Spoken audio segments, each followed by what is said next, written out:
মুসলিম তো সে যার হাত থেকে, যার হাতের অনিষ্ট, মুখের অনিষ্ট থেকে তার আশেপাশের ভাইয়েরা নিরাপদে থাকে, সে হচ্ছে মুসলিম। তার মানে আপনার হাত দিয়ে, আপনার কথা দিয়ে, আপনার কাজ দিয়ে আপনি আশেপাশের কাউকে যদি কষ্ট দেন, আপনি মুসলিম হতে পারবেন?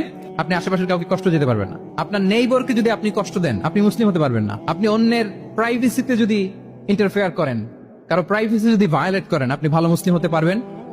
কারো পার্সোনাল স্পেসে যদি আপনি নাক গলান, আপনি যদি ইন্টারফেয়ার করেন, তাহলে আপনি ভালো মুসলিম হতে পারবেন না। অন্যের অধিকারের ব্যাপারে ইসলাম আমাদেরকে সচেষ্ট থাকতে বলে। ইসলাম বলে ওয়ালা তাজাসসু, খবরদার খবরদার গোয়েন্দাগিরি করো না, কারো পার্সোনাল স্পেসে নাক ঢুকিও না।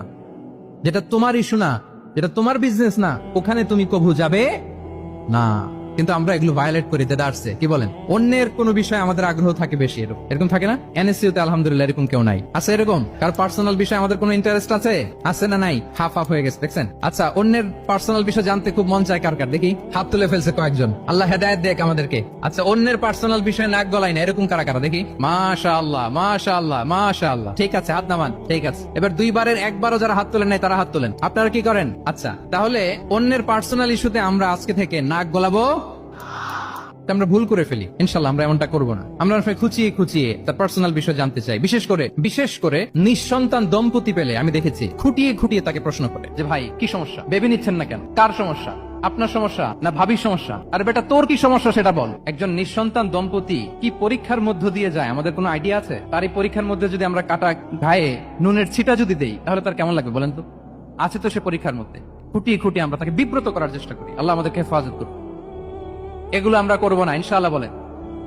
তাহলে দেখেন, যে ইসলাম আমাদেরকে ইনস্ট্রাক্ট করে, খবরদার কারো পার্সোনাল স্পেসে নাক গলাবে না। হ্যাঁ, প্রত্যেকের একটা প্রাইভেট স্পেস আছে, কেউ এখানে ইন্টারফেয়ার করতে পারবে। দিনদার ছেলেকে প্রাধান্য না দিয়ে বিয়ে করতে যায় না, জীবনটা ধ্বংস হয়ে যাবে। হ্যাঁ, আমি বলছি না দিনদার ছেলে মাদ্রাসাতেই থাকে না, ইঞ্জিনিয়ার লাইনেও থাকতে পারে, ডক্টরও হতে পারে, ইঞ্জিনিয়ারও হতে পারে, কিন্তু এটা বাহ্যিকভাবে এটাকে জাস্টিফাই করাটাও ডিফিকাল্ট।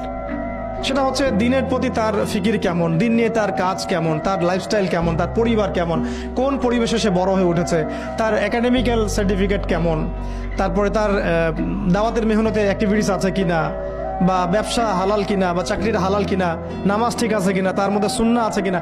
এইগুলো কিছু কিছু বাহ্যিক সাইন যেগুলো দেখে আমরা একটা আইডিয়া নিতে পারি। তারপরে বলবো যে এখানে 100% আপনি এনশিওর হতে পারবেন না।